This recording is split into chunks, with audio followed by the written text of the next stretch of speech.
So the secrets of the Otsutsuki clan definitely was blown wide open in Boruto Naruto Next Generations episode 213. Definitely though, after this episode, a lot more questions were arose, especially, who is this Amado guy? Who is this guy that knows all of this stuff? Because fam, he was breaking it down to a science as if he was God himself, that he knew this, that, and the third. He knew what happened with Isshiki Otsutsuki. He knew what happened when the Otsutsuki arrived. Like, this man knows quite a bit, and he's tied up in the Hokage's office there, pretty much trying to strike a deal, so to speak, but he knows a lot, and it definitely begs to question again, who is this, dare I say, gentleman? I mean, I don't know if we'd call him a gentleman considering he's strapping bombs around kids' neck, but you know what I'm saying. Who the fuck is this dude, yo? Boruto episode 213, definitely a lot of information, but the way it was set up, which I want to say it was just like how the manga did it as well, it didn't bore, it didn't feel like an exposition dump by any means, because you still have some really epic stuff going on in the background with the live stream event on the Hokage's wall of, you know, of course, Jigen versus Koji, and yeah, we've got a lot to talk about again, especially the truth of things that even connect to stuff that happened in the end of Naruto regarding Kaguya, Otsutsuki. Without further ado, let's jump into it. No matter how you move, get it done. No matter how you move, get it done. No matter how you move, get it done. No matter how you move, get it done. So this episode of Boruto definitely very informative. If you had any questions about the Otsutsuki, this answered at the very least quite a bit of them, because everything that Amado was dropping, all the bombshells in the Hokage's office as he's trying to strike a deal to basically save his ass and receive asylum there in the Leaf Village, yeah, he gave a lot of information. Now let's talk a little bit, for starters, about something that was said regarding Kaguya Otsutsuki, because I think that was really dope, that it's adding even more lore to a character that was supposed to be, you know, technically the final villain of Naruto, even though for the most part, majority of people look at it as, you and Black Zetsu are not the final villains, okay? I mean, at the very least, I look at it as, it was Madara, and y'all just happen to, you know what I'm saying, do what you did. But yeah, the final villains of the original Naruto story, but in particular, Kaguya Otsutsuki. Because fam, metaphorically, there's definitely a story to be told there, but if you know, you know, because essentially, we find out that Kaguya, just like, you know, what we've seen on the stone tablets, it seems as though two Otsutsuki arrive at a time. So Kaguya came with Isshiki Otsutsuki to Earth originally. Something happened there, which if you've seen the filler back then that happened, that they kind of added in there, which I want to say that it was technically kind of canon, because it was alluded that something happened with Kaguya that made her go batshit crazy, and it seems as though she fell in love with a native, and it wasn't really explained here or explored here in terms of what made her go crazy, but again, in those episodes in the Naruto Shippuden anime, it showcased that she fell in love with a native. Basically, some of that native D kind of made the, you know, white rabbit goddess go bonkers. She betrayed Isshiki and damn near killed him, left him for dead, and ultimately he went to the mind of a native and took control of the mind of a native and had him, you know, running his errands, so to speak. Get out! Get out! Oh shit. No, but seriously, basically after Kaguya messed him up, which also kind of alludes that basically Kaguya was really strong, possibly even stronger than him. I mean, right, if she was able to tear him up and leave him left for dead, essentially. I mean, granted, you could argue, yo, he was caught off guard, he came to Earth with her, similar to how the Otsutsuki do, and then all of a sudden, out of nowhere, she attacks him and shit. Yeah, you're gonna be caught off guard, and probably you could catch the L, especially considering you're fighting some strong alien rabbit goddess, you know, like Kaguya. And what he did, which kind of is fascinating if you think about it, what Isshiki Otsutsuki currently, right now, really is, he turned into a small parasite and went into the mind of that monk known as Jigen, and has been running the show ever since. Took control of his brain, learned how to use him to basically talk, to communicate, and ultimately he's been running the show, and he's now technically Jigen, and eventually he was able to put the karma mark on him. But still, to this day, right now Isshiki Otsutsuki still technically exists and it's just like a crippled up. Think like if Nagato could shrink himself and then go into somebody's mind, like, you know, like the SpongeBob episode where, you know, who was it that was controlling SpongeBob's brain? Was it Plankton? Somebody, yeah. Basically, right now, Isshiki Otsutsuki is Plankton inside of SpongeBob's brain with Jigen's body, the monk. But again, it was kind of fascinating to get that lore, to see the backstory of how everything played out. And again, Kaguya, man, that native D is strong. No.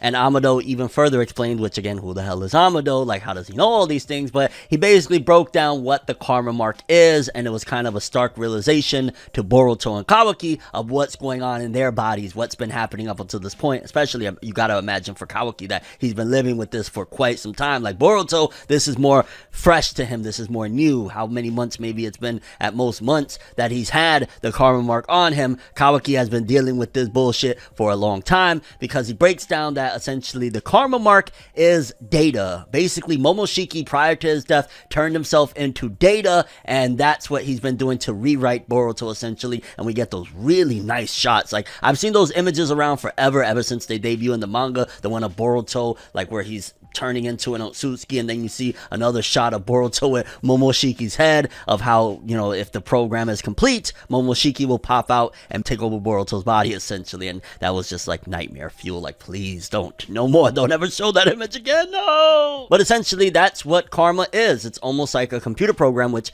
I always say this is the whole idea behind the Boruto series. Technology, and even the alien technology known as karma, that is taking over these kids' body. So essentially Momoshiki would be taking over Boruto's body, and Isshiki's been trying to rewrite, using this computer program known as karma, Kawaki's body in order to take over, because Jigen's body is no good. So the whole vessel thing and all that jazz all relates back to the fact that this body, this is the perfect body essentially. Kawaki is just unfortunate, cursed, you could argue, to have the body that is suitable for somebody like an Otsutsuki to take over, which really makes me wonder, what the hell is this kid? Like, is it just a freak of nature accident that he's really suitable to be able to be a host, or is there something else? Maybe his father, like Kawaki's father, was a freaking creation of Orochimaru's to begin with, or some shit like that. Like, how do you have that perfect of a body that these alien creatures can use you as a vessel? Also, really dope nods to the anime only stuff with Victor, and how, you know, the things that happen with Victor, which I want to say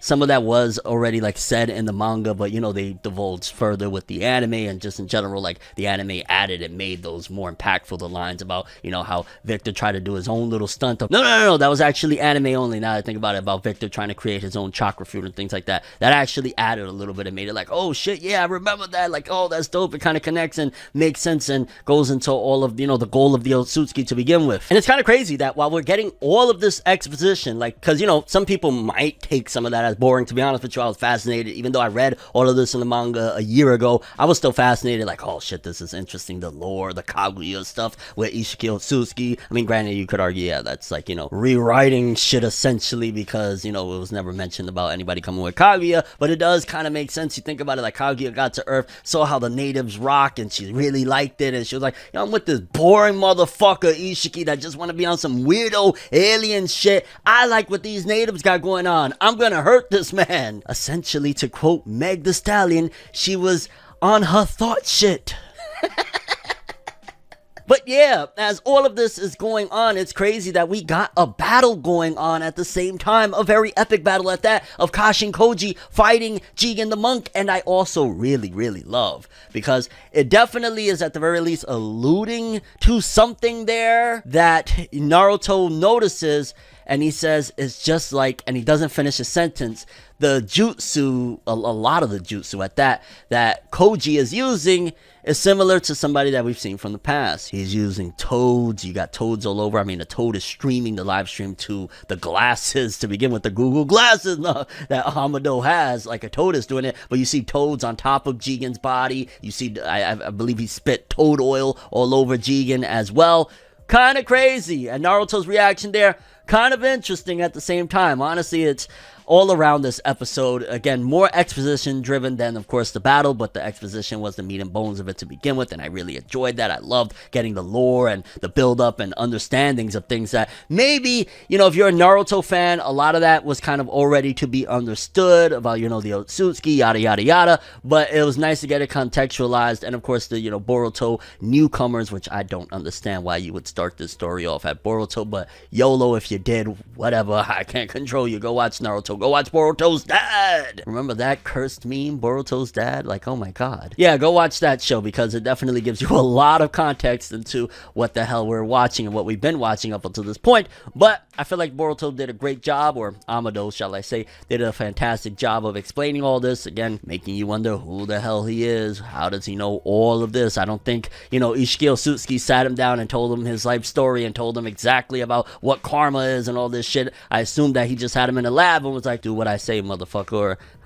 I'll break your neck, lad. Also kind of crazy while all this is going on, we did get a shot going back to Shikadai there with the bomb still strapped around his neck and Chocho there, and it's kind of like, I love how he's just incapacitated there, like, no, we can't interrupt the cannon right now, he gotta stay just like that until the cannon allows it. But overall, phenomenal episode, love what's going on so far. It seems as though next week things is going to get even more intense. If you've seen the episode preview, then you know there's going to be a big reveal, although to be honest with you, I'm kind of more so hype about another big reveal that's supposed to be going down. But awesome episode. the information was great, and just the truth about the Otsutsuki. I feel like that's the big thing about this episode. The truth, the true lore, everything about the Otsutsuki was really brought forth in this episode, or for the most part, because I'm sure there's still tons more that Amado hasn't said, because this guy is just like an encyclopedia of everything we need to know. Again, how does he know all of this? I'm going to keep saying it. But I'm curious what you guys thought about this episode, though. How did you feel about everything that we learned in here regarding the karma, regarding Isshiki Otsutsuki, regarding Kaguya basically being a wench?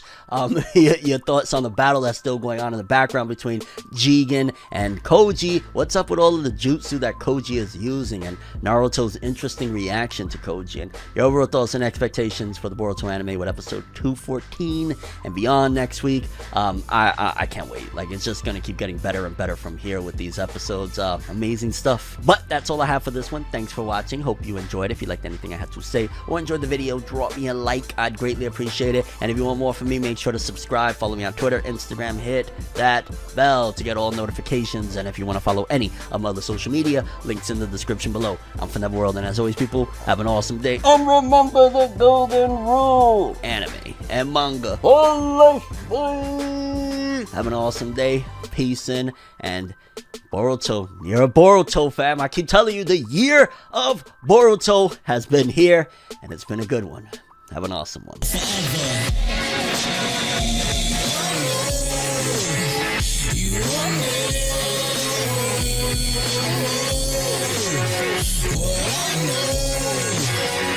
just go to